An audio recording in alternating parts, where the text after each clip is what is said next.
বাঁশের বীজ থেকে চাল, সেই চালে রান্না হচ্ছে ভাত। শুধু ভাত নয়, তৈরি হচ্ছে রুটি, পায়েস সহ নানা রকমের খাবার। পরিবারের খাদ্যের যোগান দিয়ে বাঁশ ফুলের বীজ বিক্রিও করছেন দিনাজপুরের ফুলবাড়ির কৃষি শ্রমিক সঞ্জু রায়। এমন চাঞ্চল্যকর কাণ্ডে অবাক মানুষ। বিস্তারিত দিনাজপুর প্রতিনিধির প্রতিবেদনে।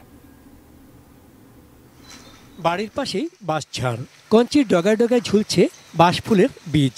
সংসারের খাবারের চাহিদা পূরণে ধানের বিকল্প হিসেবে বাঁশফুলের বীজ থেকে দানা সংগ্রহ করে চাল উৎপাদন করছেন সঞ্জু রায়। দিনাজপুরের ফুলবাড়ি উপজেলার এলুয়ারি ইউনিয়নের পাকাপান গ্রামের কৃষক ছিমল রায়ের ছেলে সঞ্জু। প্রতিদিন বিভিন্ন বাগান থেকে বাঁশের ফুলের বীজ সংগ্রহ করেন সঞ্জু। বাপদাদার কাছে শোনা গল্পের অভিজ্ঞতাকে কাজে লাগিয়ে বের করেন চাল। তাতে মিটছে পরিবারের প্রয়োজন, বিক্রিও করছেন এই নতুন ধরনের চাল।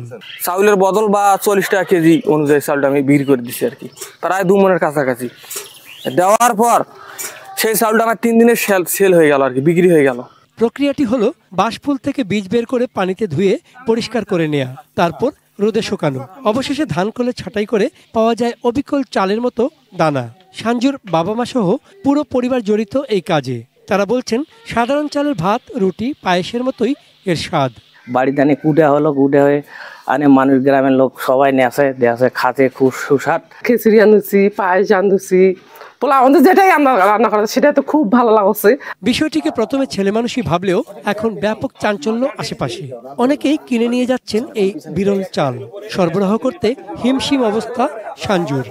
আমরা পাশের বাড়ি এখনো চালগুলো পাইনি, এমন অবস্থা, সবাই নিয়ে গেছে।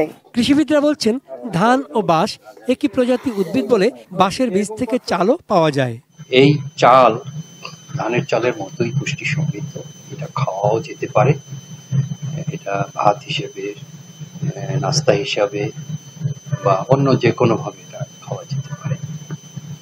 এটার পুষ্টিমান অত্যন্ত ভালো। সব জাতের বাঁশে ফুল আসে না, আর ফুল আসা মানে বাঁশের জীবনকাল শেষ।